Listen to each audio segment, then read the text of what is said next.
Hey everybody, Michelle with Michelle's Frugal Living here, and thanks for watching my videos.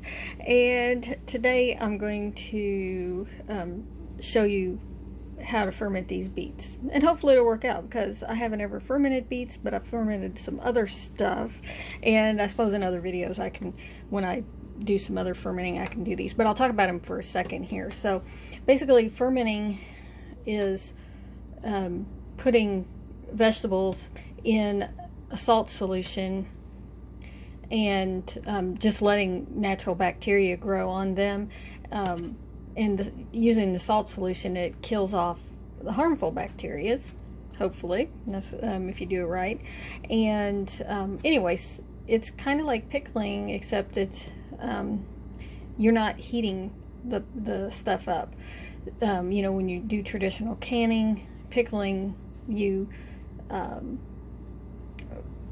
do a hot water bath, or you pressure cook the vegetables, and it kills off all the bacteria in there. The point in ferments are that you get that good bacteria, and then you eat it, and that good bacteria is makes for better digestion. Okay, so which I can attest to. It is once I started eating fermented food several months back, it really changed the way my belly felt. And yeah, I guess it's one of those things you don't realize how much you feel the digestion until you don't feel it anymore after you eat. So okay, anyhow, they're really good for you. I made some kimchi. This is back from April. I still have this much left, but that's good. And there's lots of YouTube videos. I watched YouTube videos, and I read blogs. I got a book from the library, that kind of thing, read up on it, you know. And you'll see various methods for people doing ferments and stuff. Pretty much what I like is I use a scale, and I weigh the stuff that I have, and I do 2% salt, well, anywhere from 2 to 3% salt of how much the produce weighs, plus the water. And yeah, once I weigh it. So, but there's other people, they'll just like take a quart of water and put 2 tablespoons of salt in it, and use that as their brine solution. I followed that initially, some people talking about that, and I thought the stuff came out really salty, but then I saw where the better method is to actually weigh the stuff that you're going to ferment, and make your salt solution based on how much it weighs. And I think some things are supposed to have a higher salt solution than others, people say, but like I said, I keep it between 2 and 3%, and then I think that works. So, but I'll show you when I do these. But this is some my favorite thing to do: carrots, cauliflower, and onions in there, and then I put some jalapenos in this one. I didn't have any dill, but dill is really good in that mix. Put that in there. So that one I just did 5 days ago, this one.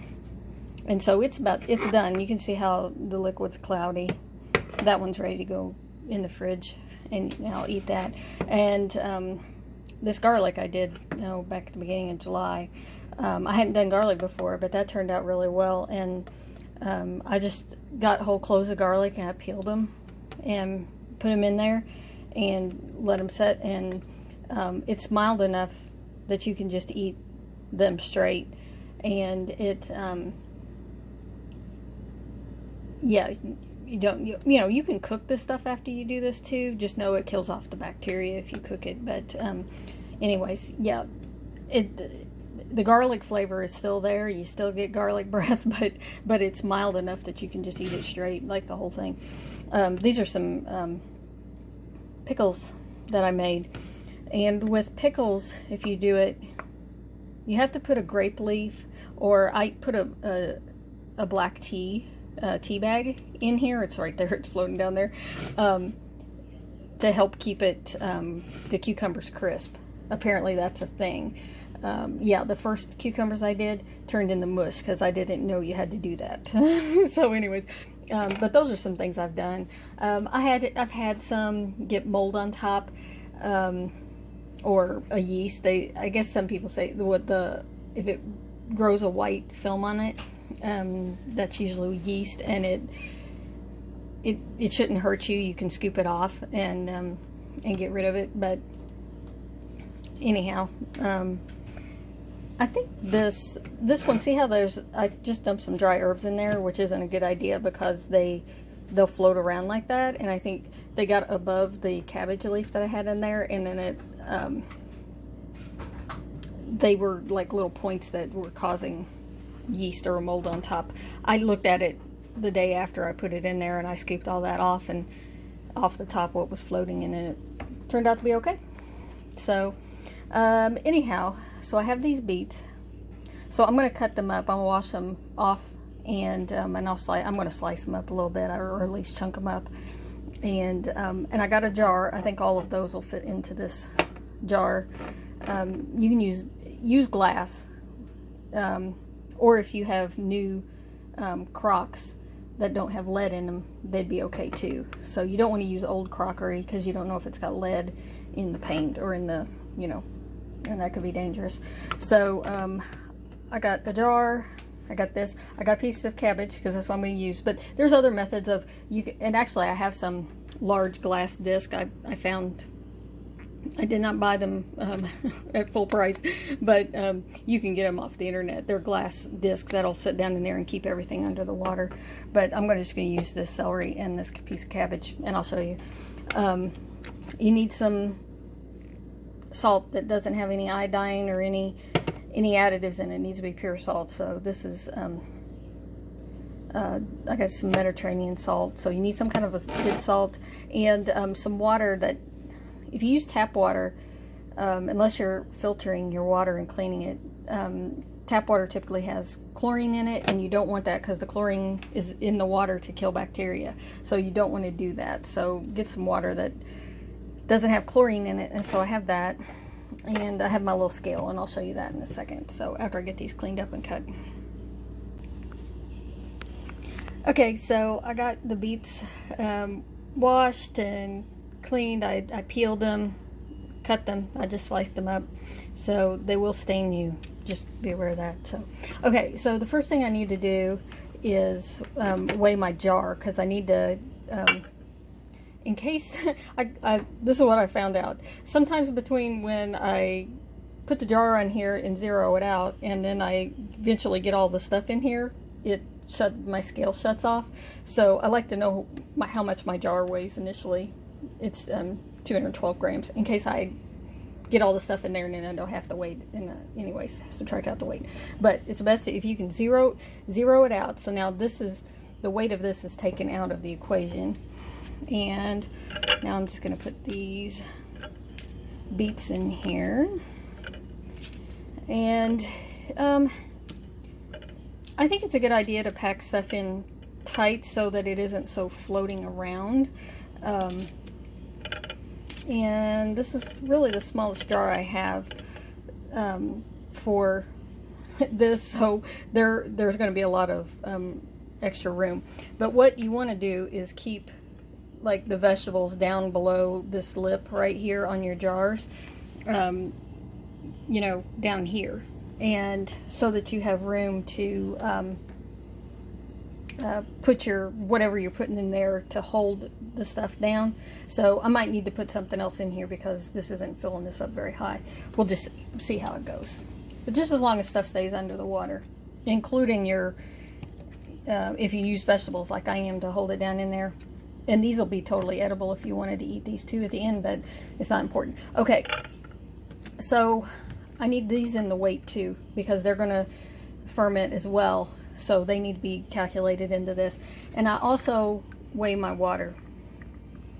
Okay?